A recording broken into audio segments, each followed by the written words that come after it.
में 10 लाख लड़के हैं, 12 लाख लड़के हैं, लेकिन एक मुट्ठी ही सही। संडे के बहुत सारे लड़कों को देखो पार्कों में फ्रेंडशिप मना रहा होगा, बहुत सारे लड़के सिनेमा हॉल में टिकट के लाइन में लगे होंगे सुल्तान देखने के लिए, बहुत सारे लड़के को देखो चद्दर तान के सोया है। ये एक मुट्ठी नौजवान उठ कर आया है, किस चीज के लिए? विचार क्रांति के लिए।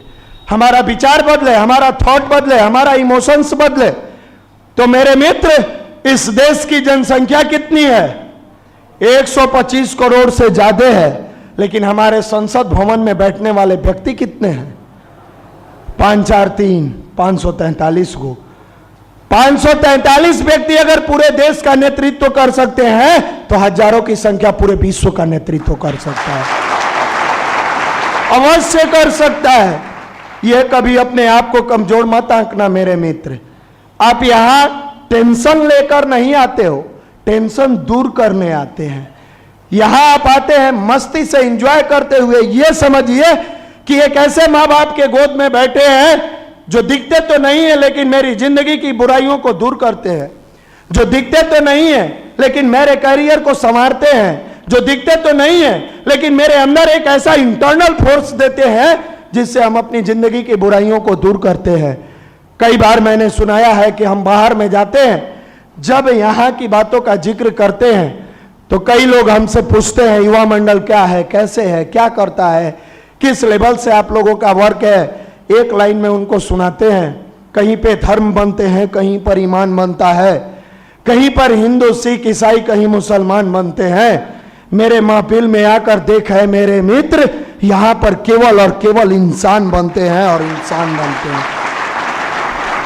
यह इंसान बनाने का सैनिटोरियम है, यह इंसान बनाने का वर्कशॉप है, यह इंसान बनाने का जिम है, जहां गुरुदेव की तप की शक्ति चलती है, जहां वंदनीय माता जी का प्यार चलता है, जहां मां गायत्री का स्नेह चलता है। मेरे मित्र, यहां आने के बाद कभी बुरे रास्ते पर चलने का मन भी मत बनाना, कभी तनाव में जिंदगी को मत गुजारना। यह मत सोचना मेरा क्या होगा, कल कैसा होगा। नहीं, वर्तमान में जियो। आज मैंने 20 मिनट ध्यान किया और ध्यान करने के बाद मेरे अंदर जो एनर्जी आई, उस एनर्जी का सकारात्मक उपयोग करेंगे। यह सोचिए, नकारात्मक नकारात्मक नकारात्मक दुनिया सुनती है लेकिन तेरा साथ नहीं देती है।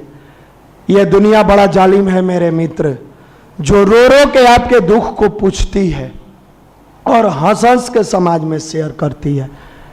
आपसे पूछेगी रो रो के, कैसे हो गया, फेल कर गए लो ई बार भी। क्या कहें, एक नंबर से आप तरफ के अपनी वेदना कह रहे हैं। जैसे आपके गेट से बाहर निकला 10 गो लड़का मिलेगा, बड़ी स्मार्ट बन रहा था, गया ना भाड़ में, ऐंठ रहा था, कह रहा है 1 नंबर, फेल कर गया है, 1 नंबर से फेल किया है। क्यों अपनी दर्द को बयां करते हो? मुश्किलों से मोहब्बत है हमें, है वक्त तू क्या टकराएगा, उठेंगे जब हाथ हमारे, हर ख्वाब हकीकत बन जाएगा। अपनी ख्वाब को हकीकत में बदलने के लिए कठिन चुनौतियों का सामना करो। ये कह दिए और करना सीख लीजिएगा? नहीं, इस कठिन चुनौतियों से लड़ने का नाम भारत का अध्यात्म है। इस कठिन चुनौतियों में धैर्य दिलाने का नाम भारत का अध्यात्म है। इस कठिन चुनौतियों में अपने आप को मजबूत बनाने का नाम भारत का अध्यात्म है। 14 साल की अवस्था में चक्रव्यूह की रचना होने के बाद सारे लोग मायूस थे। भीम, नकुल, सहदेव अर्जुन को श्री कृष्ण लेकर बहुत दूर चले गए, सब मायूस थे। यह कहानी घटना इसलिए सुना रहे हैं, यहां बैठे बहुत सारे भाइयों में से बहुत सारे लोगों के पिताजी नहीं होंगे। उनको लगता होगा मेरे पिताजी नहीं है और मेरे सामने बहुत कठिन परिस्थितियां है। बहुत सारे भाइयों की मां नहीं होगी, उनको लगता होगा मुझे प्यार देने वाला कोई नहीं है, मैं अपनी जिंदगी कैसे जी पाऊंगा। मेरे मित्र, कभी निराश मत हो, तुम्हारे और तुम्हारे पिताजी का साथ उतना ही दिन का था। तुम उनकी प्रतिछाया, उनके इमोशंस, उनके भाव को अपने दिल में जिंदा रखो। और मां जिंदा है ना, मां में ही पिता की प्रतिमूर्ति को देखो, मां में ही पिता के प्यार को देखो और मां में ही पिता के गाइडलाइन को देखो। लेकिन मन में एक चीज हमेशा याद रखना, उस अभिमन्यु की तरह जो मायूस चाचा लोग के बीच में जाके कहता है चेहरे पर खुशी क्यों नहीं है। लोग कहते हैं चक्रव्यूह की रचना होनी है और तुम्हारे पिताजी को भगवान श्री कृष्ण लेकर चले गए हैं, हम में से कोई नहीं जानता है क्या होगा कैसे होगा। विकट परिस्थितियां आ बैठी है। मुस्कुराते हुए वो 14 साल का नौजवान कहता है, अरे चाचा पिता नहीं है तो क्या अभिमन्यु जिंदा है? अरे पिताजी नहीं है तो क्या मां तेरा बेटा जिंदा है। दुनिया में जो चाहेगा जैसे चाहेगा जिस लेवल से चाहेगा मजबूत बना देगा। तू चिंता क्यों करती हो? तुम कभी चिंता मत करो, मेरे अंदर इतनी ताकत है, तेरे आंसू को पोंछते हुए मैं एक दिन तेरे चेहरे पर मुस्कान ला दूंगा। मेरा नाम इसीलिए इस धरती पर अमर होगा कि मेरे पिता के मरने के बाद मैंने मां को प्यार दिया। ये आएगा कहां से? इसी की पाठशाला में हम आपको बुलाते हैं। थोड़ा थोड़ा आगे बढ़ जाइए, भाई लोगों को बैठने में दिक्कत होता है।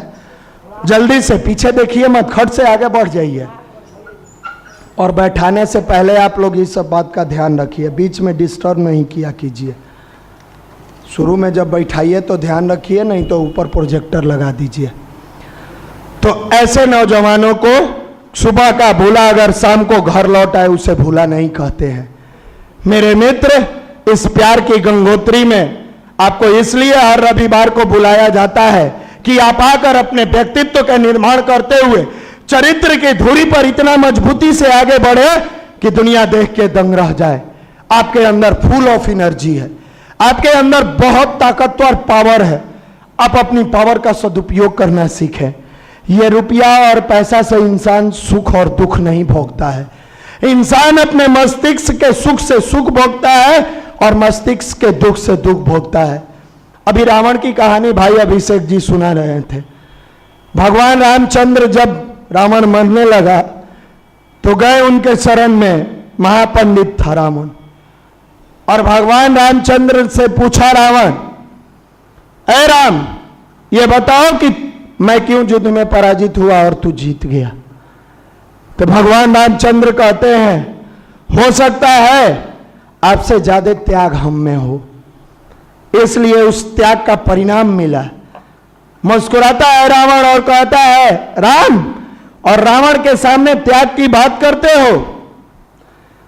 तुम याद करो वो दिन जिस दिन श्वेत बांध रामेश्वरम बंधवाना था और तुम्हारी इच्छा थी कि इस रामेश्वरम बांध बंधवाने से पहले जो पूजा हो उसमें महापंडित रावण पूजा कराए। और ये रावण पंडित बनकर आया था तेरी पूजा कराने, तेरी इच्छा को पूर्ति कराने।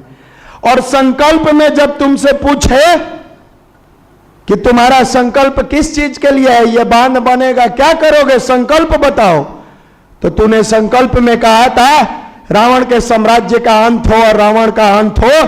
तो स्वयं रावण ने अपने साम्राज्य के अंत का संकल्प दिलाया। रावण से त्यागी तुम नहीं हो सकते हो। तुम त्याग की बात करते हो, रावण से बड़ा त्यागी तुम हो ही नहीं सकते हो।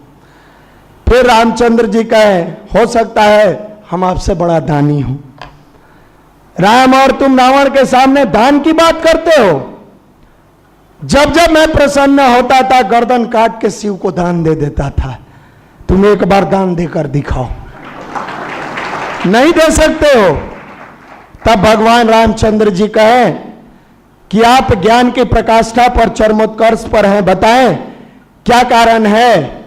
मुझे नहीं पता है, आप बताएं कि मैं पराजित क्यों हुआ और आपका युद्ध में विजय क्यों हूं।